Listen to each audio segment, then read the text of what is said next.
The first quarter of the year 2025 is officially over, and we are now officially in the second quarter of the year. Now, one of the things that I mentioned when the year started was how I was going to work on a 12-week year plan, right? I did an entire video talking about the 12-week year, this book that I read, right? And then I kind of like broke it down, right? Yeah, and I said I was going to be working on that plan, which means technically 12 weeks in a year, 12 weeks makes the entire year, right? And then I think that I tried to work with that model for this first quarter. And so in this video, I'm just going to be doing like a mini review with you, right? Now, the review I'm going to be doing is not like specific to what I did. It's more general. So it's something that you can implement. So it's like I am using a template, right? I created this template which I am going to be sharing with you. If you're interested, just let me know and I'll share it with you. I created a brief template, and that's basically what we are going to be working with, just reviewing Q1 and maybe making a little bit of plan for Q2.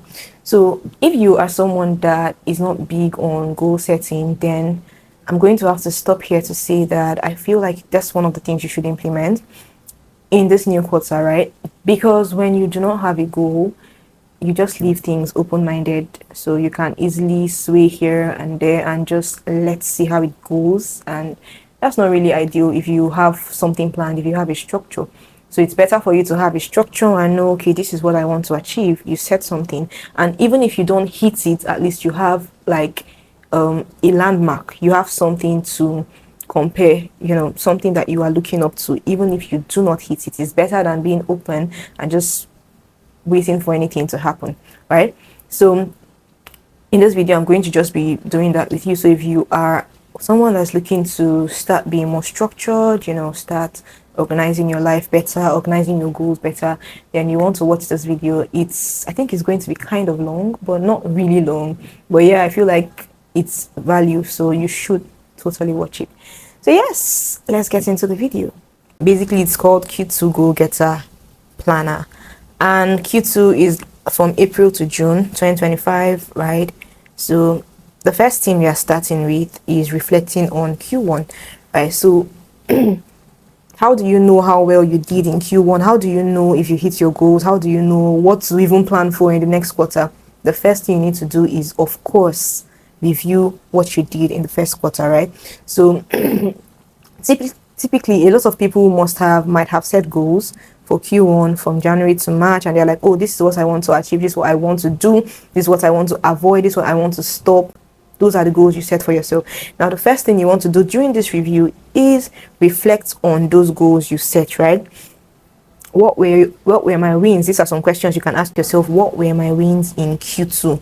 What are the things that, the good things that you got, the things that you did, the goals that you actually accomplished in Q1? And this is a very important step because most people don't appreciate themselves enough. And I'm here to counter that mindset, right? Come on, you're trying, you're doing a lot. You're honestly trying, and I want you to see that you are trying. And sometimes because we don't get those big things that we are looking out for, then it looks like, oh, the little ones are just inconsequential. But no, actually, those small steps, those little drops of water, those are the things that add up to make you accomplish that big goal. All right. So first thing you want to do is celebrate yourself. You want to, give yourself a round of applause, a pat on the back, do dinner, take yourself out for dinner, relax, do a weekend getaway, whatever it is. However little you can celebrate yourself, you want to celebrate yourself, okay? Because at the end of the day, right, you have won. Even if it's a little win, you've won. So first things first, you want to write down what were my goals, what were my wins in Q1, and you want to actually take a sheet of paper. You know me, you know how I like to write. Take a sheet of paper and actually list them out. 10, 15, 5, whatever it is, list them out. I did this, I stopped this, I achieved this, I moved that, like whatever it is that you had planned out and at least you achieved a part of it.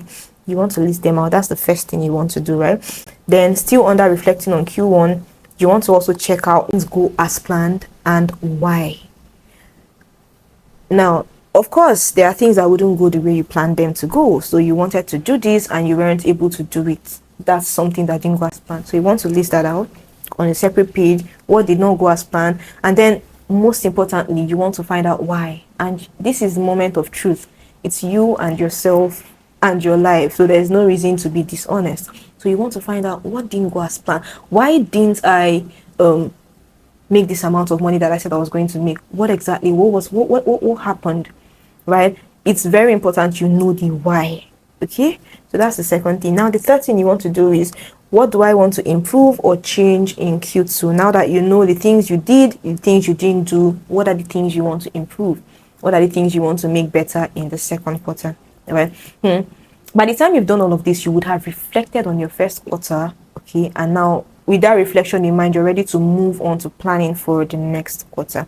All right. So now, step 1, reflect on Q1. Step 2, in general, set your Q2 goals. So let's go into that and see how it happens. Okay. Now, typically, what you want to do is choose about 3 to 5 key areas and write your goals for each of those areas. 3 to 5 areas. So let me give you an example. I have some things here. So you can see focus areas could be business or career, personal growth, health and wellness, finances, lifestyle. It could be spiritual goals. It could be maybe marital goals. Do you understand? But yes, just pick some areas of your life, 3 to 5 key areas of your life, and you want to now set goals for each of these areas. So once you've chosen your focus area, the next thing you want to do is my big goal. One of the things I've talked about is that you need to have like a big goal. There are big goals and then there are smaller goals, but for each of these focus areas you're going to. So for instance, I have some examples here. For instance, you can see in your business and career, you can see land 5 high-paying clients. That's your big goal. I want to land 5 high-paying clients between the months of April and June. That's a big goal. For your personal growth, you can see read 3 books. Health and wellness, you can see work out 3 times a week, or whatever, lose 3 kg, whatever it is you want to achieve. Finances, you can see save $500. You can see scale my earning from $5K to $10K, whatever it is you want. And for lifestyle, you could say travel to a new city, make more friends. You can put all those as your social goal, right? So that is your big goal, and it has to be just one big goal for each of these key areas, right? And so once you're done with that, the next thing you need to do is to find out why you are setting those goals. Why are you doing these things? Remember, there's always need for you to know the whys. It is that the knowledge of the why that will drive your action. It will make you more goal driven. It will make you be like, you know what, I'm doing this because of this. Okay, so you need to find out why you're setting all those goals, right? For instance, the business and career area, you could say, oh, why do I want to land 5 high-paying clients? You could say, I want more financial stability, right? You can say, I want to be more stable financially. I want to increase my income. You could say, why am I reading 3 books? I want to expand my knowledge. I want to know more things. I want to be able to engage in smart conversations. Health and wellness, you could say, I want to be healthier and stronger. That's why I'm working out twice a week. Finances, you could say, I want to build financial security. That's why I want to save more or earn more. Fun and lifestyle, you could say, oh, I want to create new experiences. I want to be a better friend. I want to be a better wife, whatever it is. Basically, you need to include why you are doing what you are doing. All right. So yes, that's it. So yes, by the time you're done with this, you would have completed the second step, which is setting your goals. All right. Now, setting the goals is a good step, but then there's another major step, and that is breaking your goals into milestones. Listen, it's not enough to just say, oh, I want to land 5 new high-paying clients. That's a great thing to say. That's your big goal, but you need to break it down into smaller milestones. Like, how am I going to land these 5 new high-paying clients? Do you understand? There has to be a how, and that's the step 3. You're breaking it down. So for my templates, what I wrote here is, for instance, the first big goal was land 5 high-paying clients. So I have 3 milestones. First milestone, create a killer portfolio. Second one, send 20 pitches, 20 targeted pitches every week. Third one, follow up and close deals. All right. Now, you've broken your big goal into 3 smaller goals, and that makes all the difference. Trust me. Instead of just saying, oh yes, I want to do this, and just relaxing, you want to do this, and this is how you want to do this. Do you understand? So yeah, for read 3 books, 3 milestones I gave: pick and buy the books, read 10 pages daily, summarize key takeaways. That's like broken down goals, and so on, just like that. So by the time you want to pick each of your big goals and then break them down into smaller goals, and then you would have done step 3 very effectively. All right. Now, guys, step 4 is the final step, but it's very important. Like, you should never underestimate this step, as little as it is. Okay. So step 4 is systems and habits for consistency.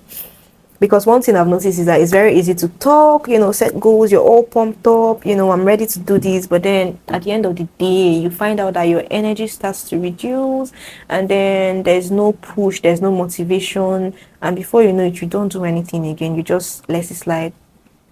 And trust me, if you keep doing that, then you're going to keep having the same cycles repeating. You're going to keep having one big goal repeating each year, and that's not the goal. That's not what we want. We want to set a goal and achieve it and move on to a higher goal. Okay, so it's important for you to build systems for consistency and action. You need to act.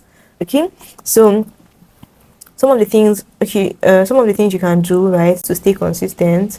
I added here time blocking. So of course we know that one of the major problems we have is distractions. You're distracted by your computer, your phone, social media. There are so many distractions in daily life, right? One thing you can do is time blocking. So you can find out apps, systems, software that can remove distractions, at least for a certain time, so you can have ample time to work on your goals. Okay, so time blocking. The second thing I mentioned here is accountability. An accountability partner changes the goal. So if you have one person that you say, okay, you know what, it doesn't have to be one person, it could be multiple people, but just people that are as driven as you are, and you say, we are going to keep each other in check, we are going to make sure we are doing this every week or every day or every month, whatever it is. That's another way that you can stick to the plan, right? Third thing I wrote here is batch working. You can complete similar tasks in one go, right? So I came on a trip, right? I told you guys, if you are watching this, you've probably already seen some of my videos go out. I came on a trip, and one of the goals I wanted to achieve from this trip is videos. I wanted to create some content, and I just realized, I was just talking to my friend and I was telling her that, oh, I have shot 5 videos on this trip, and it's not even a long trip. Do you understand? So I've just batch created content, and I'm going to bringing them out like subsequently. Do you understand? So batch working, you don't have to do everything at once. You can just create time, and then when you have the time, you work in batches, if that works for you, right? So batch working. Then there's another one I said here: habit stacking, right? Attach new habits, pick up new habits. You can decide, okay, you know what, I want to start waking up by 5 a.m. That's a habit. You can pick it and you can actually keep to it. It's a new habit. You can decide, oh, you know what, I want to start taking evening walks every day. It's a habit. So look for habits that align with your goal, and then try to inculcate these habits, right? So yes, that's all I have for systems and habits for consistency. And yes, guys, that's what I have done here. So that's like Q1 plan. I didn't mention my personal, I didn't talk about my personal plans and goals, because I wanted you to join in. So this is just something general. You can pick it, you can apply it as a writer, apply it as a financial analyst, as someone, as a working mom, as a dad, whatever it is you're doing. You pick these templates that I've just described and apply it to whatever it is you do, then you are going to be very successful in Q2. So yes, guys, that's all I wanted to share with you in this video. I just wanted to break down these goals for you, and I really hope that you got something from it. I hope that this has opened up your mind to new things, and I hope that we have a great second quarter of the year, right? So thank you so much, guys, for staying till the end of my video. I hope that you got here, you've clicked the subscribe button. If you haven't, kindly do that. Thank you so much, and I'll see you in my next video. Bye.